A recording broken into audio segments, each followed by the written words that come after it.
Pray each and every one of you are in good health and good faith. I would like to thank each and every one of you as well for all of the work, the effort that you have put in informing each other and preparing each other for the dangers that we face on the New Madrid fault line.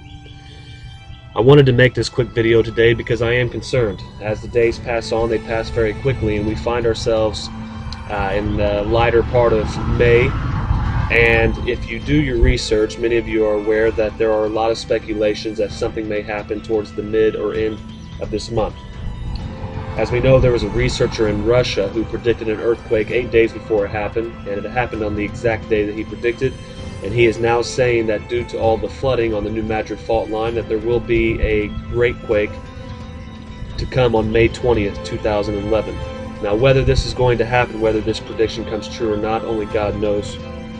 But I pray that if any of you have ever had the pull to leave or to get out to a safe place, that you do so as quickly as possible.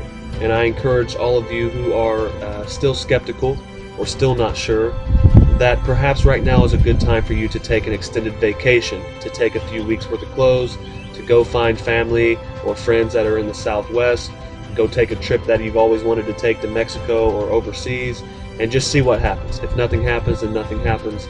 But if you ever wanted to take a vacation, right now may be a good opportunity for you to do that. We know that the flood is here. It's something that you cannot deny. It is here. It is covering the low-lying plains of the New Madrid fault line. And we have to understand that. We have to understand that it is causing megatons of weight to sit right on top of the fault line, which will make it unstable and which will cause a great quake. We are also aware that all of the water is saturating the ground. All of the liquefaction is another element to all of this that will cause that great quake. We cannot ignore the signs. We cannot ignore the events that have led up to this point. Everything that the analysts, the scientists, the geophysicists, the meteorologists, the seismologists, everyone that you can think of who has said all of these things would happen before the Great Quake, they have happened. They are happening. That's very important to understand. We remember back in 1812 and 1814 when the two great quakes of the New Madrid fault line happened, they said that it caused the Mississippi River to flow backwards. But my question is, was the Mississippi River flowing backwards before the earthquake happened? Which is what we are seeing right now. The Mississippi River has risen to such a state that there is no natural flow. It is spread out. It is actually flowing backwards. All these things are happening, and I pray, brothers and sisters, that you take it seriously.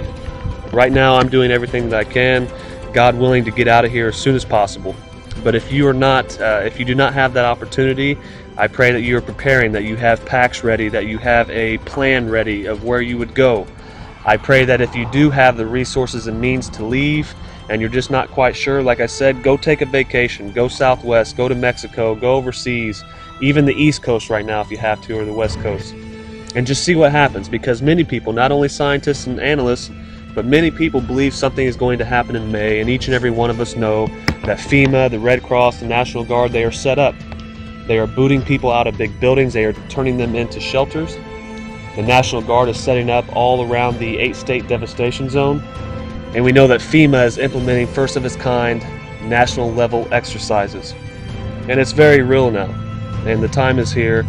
And again, brothers and sisters, I just pray for each and every one of your safety. I pray that you take the information and the people who have come into your life as a true blessing from God, and that you don't ignore that call to leave if you feel like you're being pulled to leave. And again, if you don't have the resources to do so, I pray that you begin preparing the best way you can, and may God be with us all.